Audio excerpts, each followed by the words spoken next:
Hello, everyone.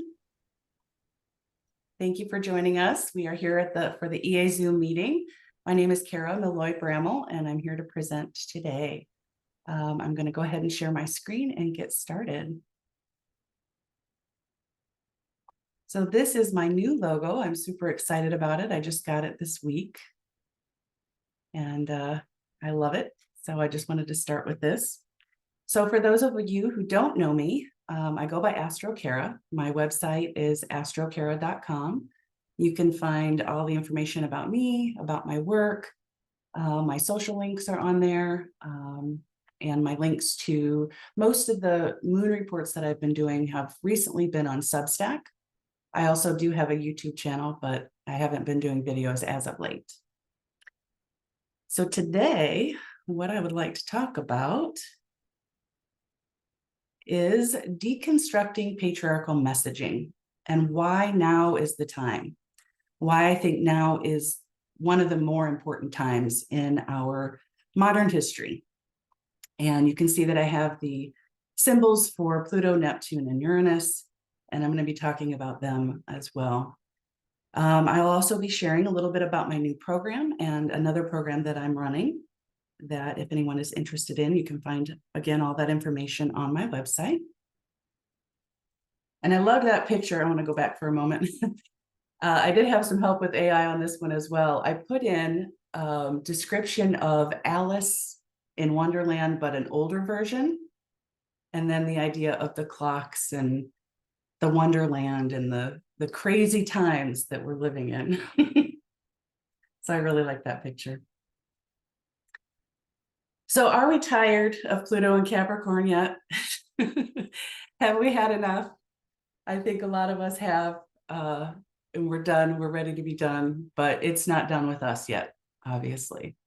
But being the last time that we will see this in our lifetimes, it is an important transit. So currently, the transiting planets of Pluto, Neptune, and Uranus are in these following signs: Capricorn for Pluto, Pisces for Neptune, Taurus for Uranus. And anytime we have transits with these outer planetary transpersonal planets, it helps to direct the collective evolution. One of the things that I love about astrology is that we can look at these cycles and see how history is repeating itself or where we can maybe not let it repeat itself. So this is something that I find very interesting at this time. And the aspects that they're making is also important. We've got these two sextiles in this trine. And the sextiles between Pluto and Neptune, Neptune to Uranus, are in this crescent phase. So when we think about that, then we know that's Taurus energy. It is about our self-value and self-worth and a lot of introspection. A trine, this first quarter trine, is Leo energy. You know, where are we hungry for more purpose in our lives? It's been moving through this, they've been moving in this supportive triangle for a while, and it's going to continue. But as we get some movement next year, it's going to be a whole new energy. So here's the picture of the trine again, but this is of next year, mid next year in 2025, when Pluto will have moved into Aquarius again. Neptune will now be in Aries, and Uranus will now be in Gemini. So they're still supporting these energies of let's look at our self-value and let's find our purpose. But these energies are very, very different. Yeah. So when we're talking about these collective shifts, I like to look at a little bit of history. I'll try not to bore you too much with all that. But it's important, I think, for us to look back at when these planets were in these signs previously to kind of give us an idea of the feel and energy that they were in.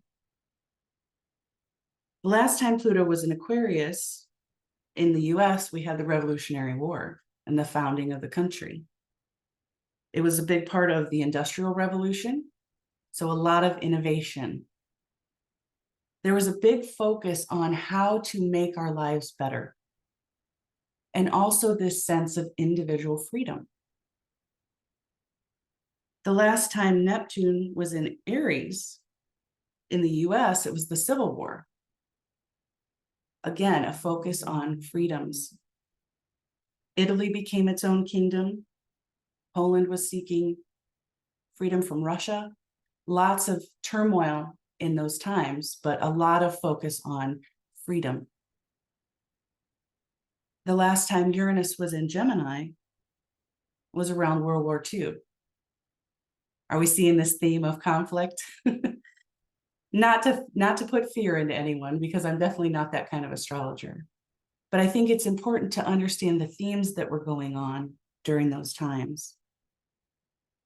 Oh, one of the things that I forgot to mention about Neptune and Aries, it was the first time that there was a voice recording made. It was called a phonoautograph. And I think that's such a Neptunian theme, right? When we've got a voice that we can hear, but there's not a corporeal body that we're looking at as it's talking. And then with Uranus in Gemini, you know, the atomic era and radiation, waves, the microwave was invented. But this was also a change in psychology and metaphysics. So I think that's a theme that we can see maybe going forward as well. So since my talk is about, you know, why I think the time is now, what's another thing that is playing into all of this accelerated change? So I like this picture. It's very visual for me to see how many years Pluto spends in each sign. Because it's got the elliptical orbit, it spends more time in certain signs and less in others. So now, who we have living on the Earth currently, a few, you know, Pluto Cancers, but mostly Leo through Sag and Capricorn, right? Look at how many of us and how many Pluto generations are here now together, trying to make it all work together. So I think that increases our ability to innovate, our ability to collaborate, but it can also create that, you know, that conflict that's obviously present. So when I want to move beyond just the basic transits, I want to talk about planetary nodes just for a little bit. For those who might not be aware or familiar with planetary nodes, it's similar in the way that we think about the lunar nodes. Our lunar nodes are the trajectory that is evolving the moon, right? So the planetary nodes are essentially the same thing. It's how the planet itself is being evolved. So for everyone living on Earth now, because these nodes move so slowly, we all have the north and south node of Pluto between 19 and 20 degrees of Capricorn Cancer. Neptune's planetary nodes are between 10 and 14 Aquarius Leo. And Uranus between 11 and 17 of Sag and Gemini.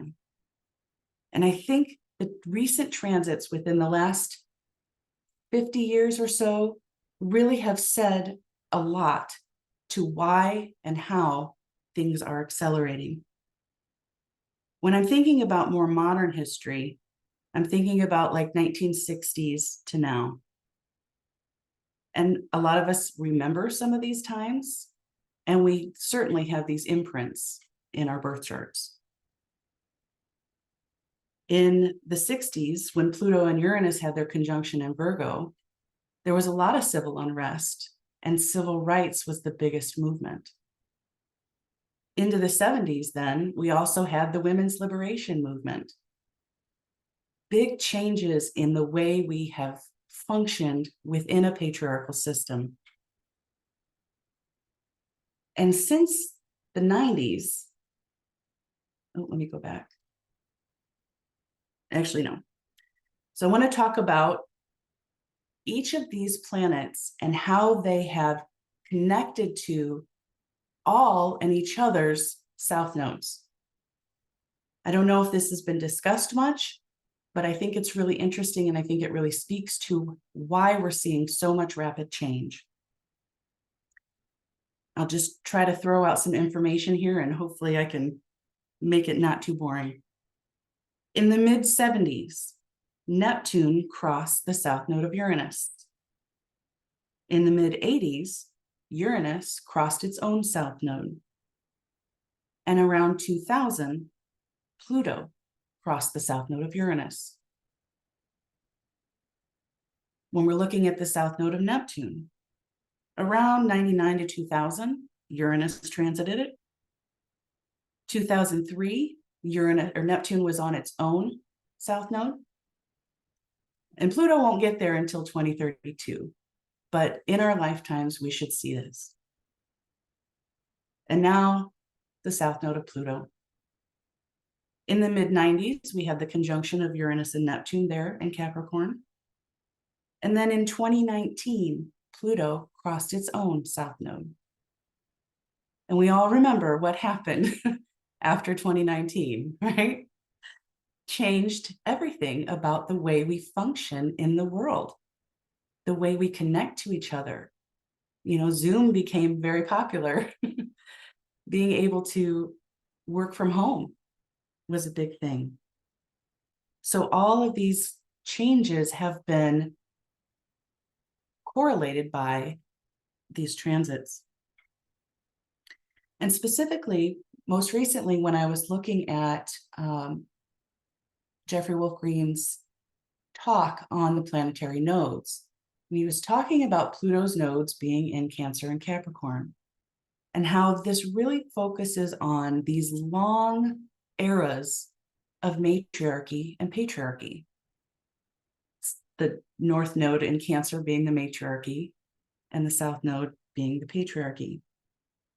And so I don't think it's coincidental that when Pluto crossed its own South Node, there was some significant seeding for this change in how we view and move within this patriarchal system.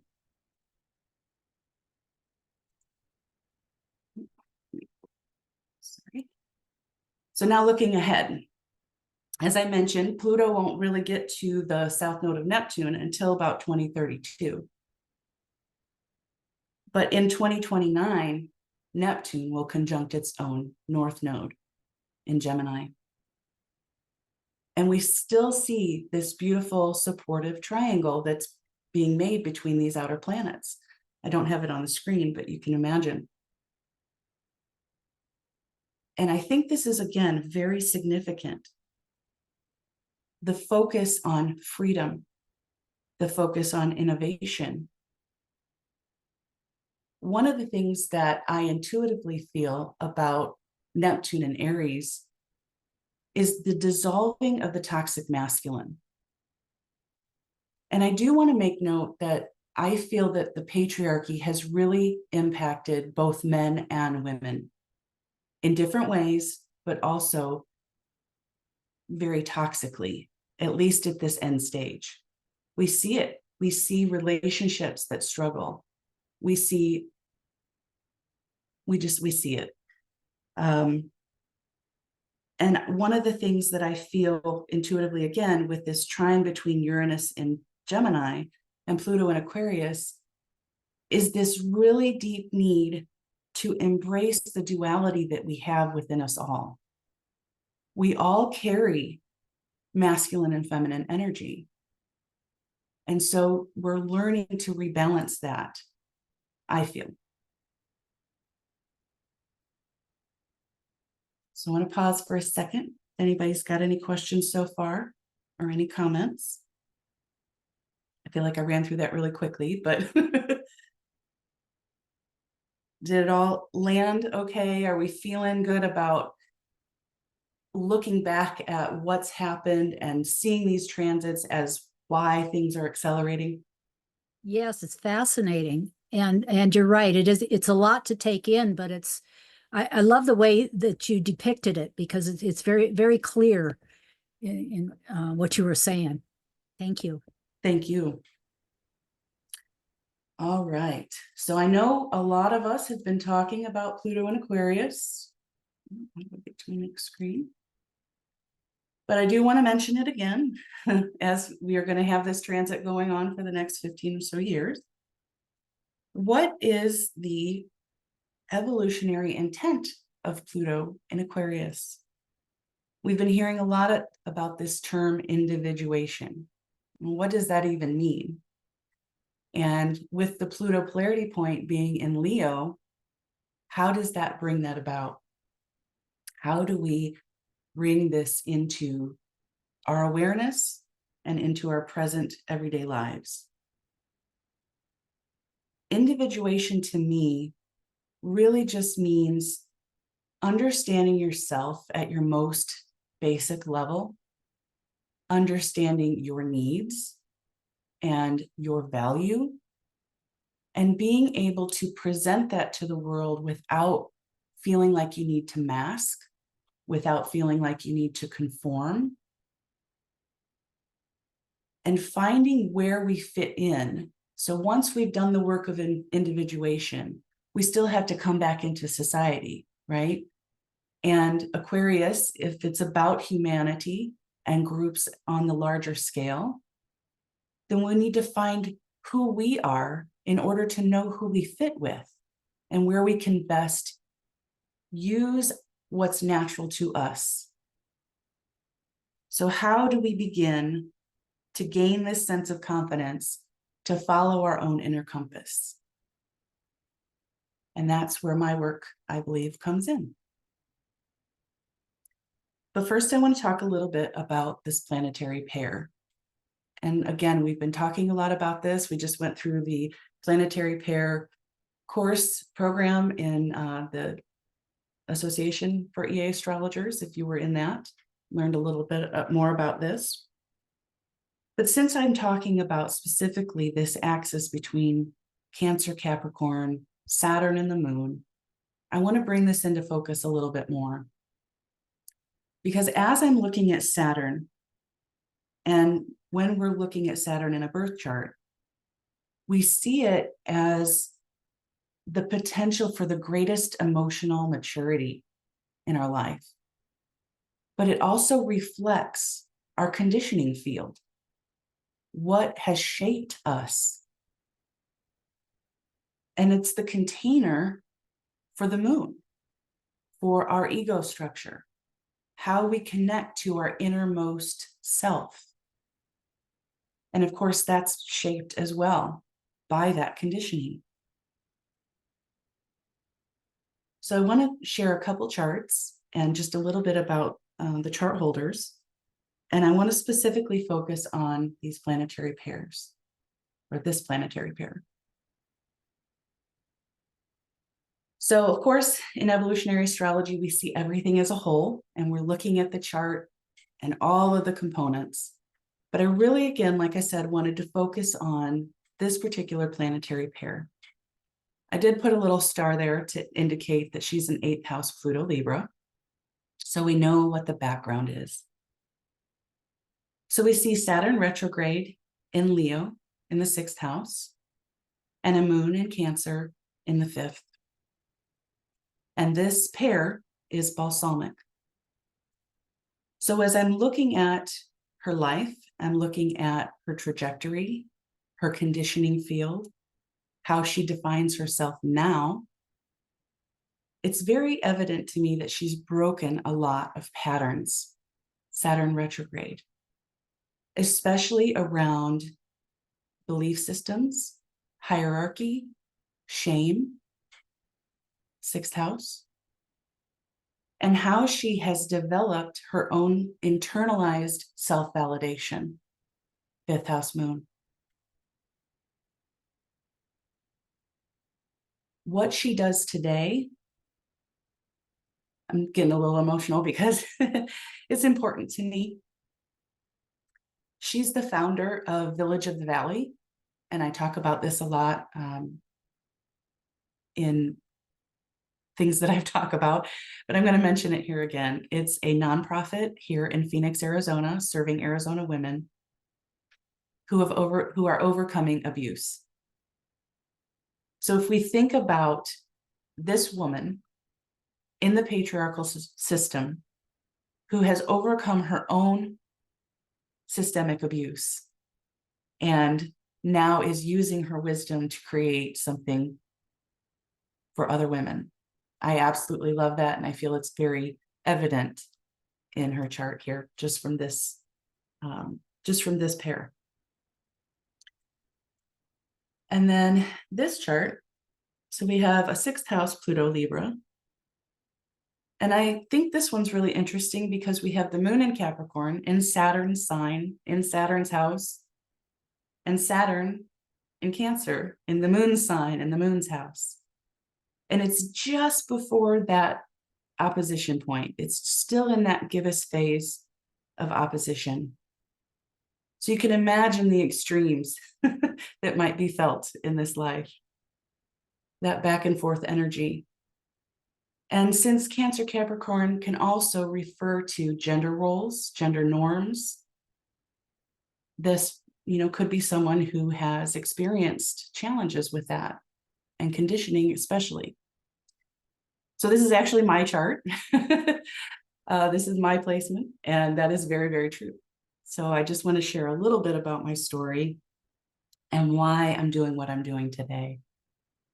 So my conditioning was very much the absence of emotional nurture, Saturn in the 4th, especially from my mother, moon in Capricorn. And it was very much about conforming to this set of ideals that my family created. And then I also, in my mid-teens, became a part of a very significant, what was significant to me, a religion. It brought structure to me that I hadn't had. And it also shaped a lot of the way I looked at gender roles, the way I looked at myself, and what was expected of me. I was supposed to get married and have children and take care of my home and work and, all these expectations that are there. And so a big part of my healing journey, I'm going into my Chiron return, by the way, has been to really create this sense of container for my own emotions, to be and understand my own parent, and to connect myself back to what it means to be myself, aside from these expectations and norms. I actually consider myself to be non-binary because I have this deep sense of not wanting to fit in regular current gender roles. I still go by she, her, by the way, but it's a statement for me that I don't want to conform. So I share those experiences really to also share then why I'm doing what I'm doing. So part of what I call my conditioning is good girl conditioning, how we learn to be good, right? And it's this set of societal expectations and norms that are often unwritten rules. It's just a way of being, but it shapes us. It shapes how we behave. It shapes how we see ourselves. And it absolutely conditioned me. And I believe that most women who are alive today, or people who were raised as females, have experienced this in some way or shape or form. So what I'm doing about it is I've created a program, and I'm calling it Good Girl Grown, Deconditioning the Patriarchal Feminine and Reclaiming Agency. And it is all about deconstructing these messages that shaped us. You can find all about it at my website, astrocara.com/courses. But I want to tell you a little bit about what it is and what it's been designed for.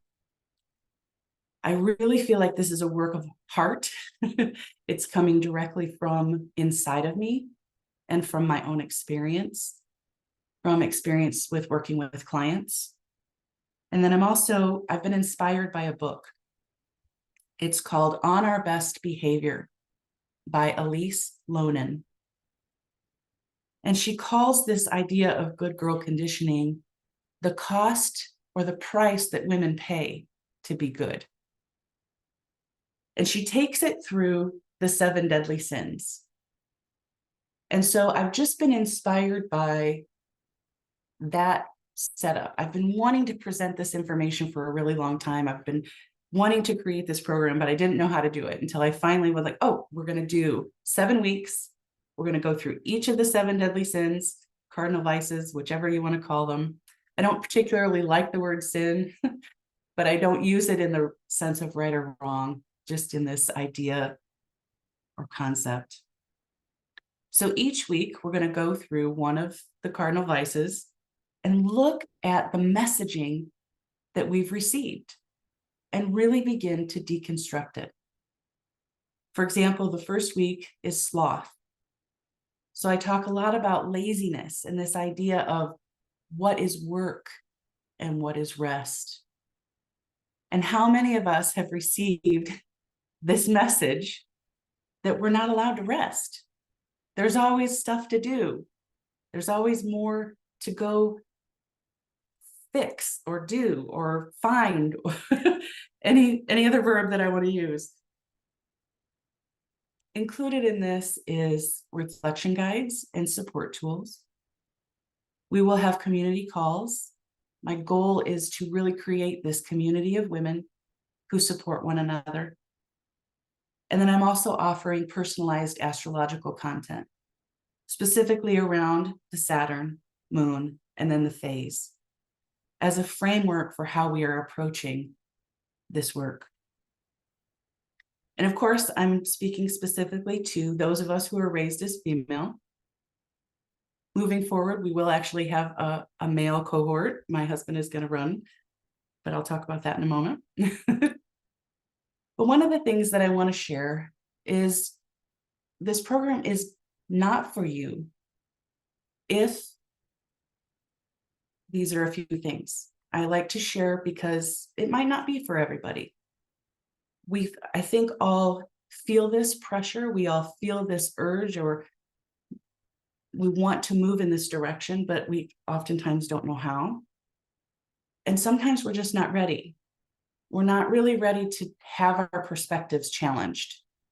And that's okay. So this might not be for you if you're not ready for that, because I will challenge you. I will challenge your perspectives, but I will also support you as you are working to decondition them. It's a community. It's a community space. And so if you're not ready for that, if you feel like you want one-on-one care, I have a different program for that. I'm asking members to commit up to 2 hours a week for your own personal time and growth. We're going to be working with some somatic connection. So if working in your body and really feeling your emotions is not ready, if you're not ready for that, it's okay. And I'm really going to push practicing self-compassion and honest introspection, because we can't change if we're not honest with ourselves. But we also have to be compassionate as we're going through these changes. So here's my other program. I call it Catalyst, with our goal being unapologetic self-acceptance. So guys, if you're out there, this is for you for now. This is a 6-week program where we go into your chart and we go into each of your placements pretty in depth, and we work through what's present for you now. And as I mentioned, a male cohort coming for redefining man up, deconditioning the patriarchal masculine. And I'm really excited about that because I'll be working with my husband. He'll be leading that cohort as well. So thank you so much for letting me share my work, for letting me tell you all about it. And I'll leave another space if you have any questions or comments. Wow, Kara, this sounds fascinating. Um, I am almost speechless because this is something that I wish that would have been around, like many years ago, because I was definitely conditioned by and I had to chuckle at your talking about sloth and how the concept of it. So I think we were talking a little bit before we started recording, and I have the Sun conjunct Saturn in Virgo in my third house. And I was recently gifted with a creative writing project I did in seventh grade that was called How to Be a Professional Time Waster. Oh, I love it. I was equal parts amused and mortified because I thought, oh my God. But what why I bring this up is because at that particular time in my progressions, my sun had just passed the conjunction to Saturn. And I was, and now thinking about it, what I was trying to, project was I want to spend my time the way I want to spend my time. And you're telling me that I have to do, I have to do. And it's like, I have to do Mhm. this and that. So I just love what you're doing. It sounds like, right on. Thank you so much. That's why I wanted to present it. Like I said, everything that all the transits, everything that's happening, I think is just now is the time. And going forward, if we're really going to be moving in a greater sense of community, then we have to know ourselves. And, that's the wisdom that's coming out of my own experience. And I hope to be able to share that as well. It's just been really important to me. And it's, especially as we're getting to this, I think toward the end stage of this patriarchy, I think we feel it. We feel the sacred feminine rising. And, we need both. We need the balance of both. But like I said, I feel that we each embody both and we can create that balance, but we really have to get past all of the messages and all of the stuff that has been given to us that really isn't us. And I don't Yeah, think the a lot of negative. us don't realize that we can give it back. Yeah, it's becoming more aware of and challenging the shadow side and the negative side of patriarchy. Yeah. And I really see that message of having to spend all of your time working hard and not wasting any of your time and accounting for all of it. I see that message across the board to everyone, not And just that's why I women, but said, yeah, it's men as it's well. absolutely affected men in a different way, but it's definitely affected them as well. And so, yeah, I'm excited to be working with my husband on that project because obviously I can't come to it from a male perspective, but he can. And so, yeah, we've all been impacted by all of them. And I'm excited because I love the idea of bringing it through the cardinal vices, like I just mentioned, sloth. I mean, think about envy.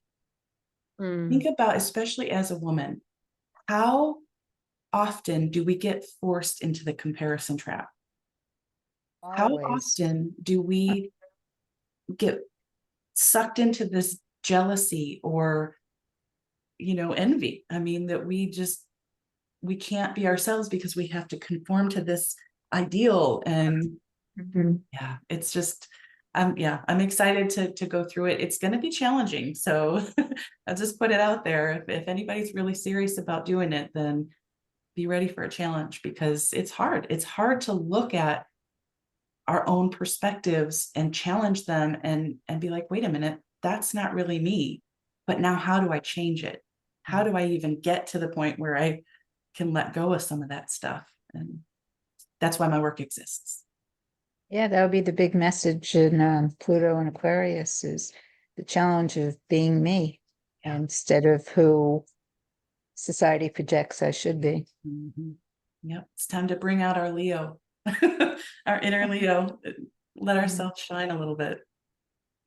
I think this is such a wonderful course that you have created, Cara, and I foresee you being able to have people share their experience from being on the course and motivate other women. Because my career has been working with women, majority, in the hair industry, initially as a hairdresser, which I've done for like 30 years, but as a wig maker and supporting women in that safe space. And I often make a joke and I say, everybody's story is the same one, their names just change.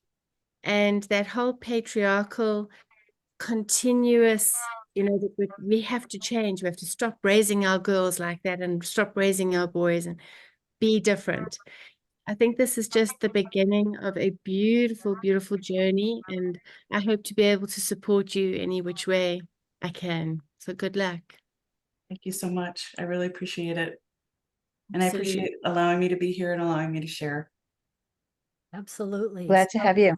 Yeah, it's been wonderful. So we will add all of the links into the description. If you will forward them to me, that would be Absolutely. awesome. And this has been wonderful. Thank And you. go back and watch, because like I said, I know there was a lot of information I just threw at you. There was. So, pause the video and go back and look at, what was going on when Neptune was in Gem, or when Neptune was in Aries last time, and go back, it's interesting to go back and look at those cycles of things and think about even, how it's impacting you now. Well, yeah, the parallels to now. Yeah, for sure. another thing that's going to be interesting about Pluto and Aquarius is seeing how it reflects on Pluto and Leo, because I see a lot of the messages that started with Pluto and Leo now resurfacing with Pluto going into Aquarius, And- like from and- a different perspective. Exactly. Yeah. Yeah, It's great. exciting times. You betcha. Yes. Thank you so much. Thank you, ladies. Appreciate your Thank you. time, and we'll talk next time.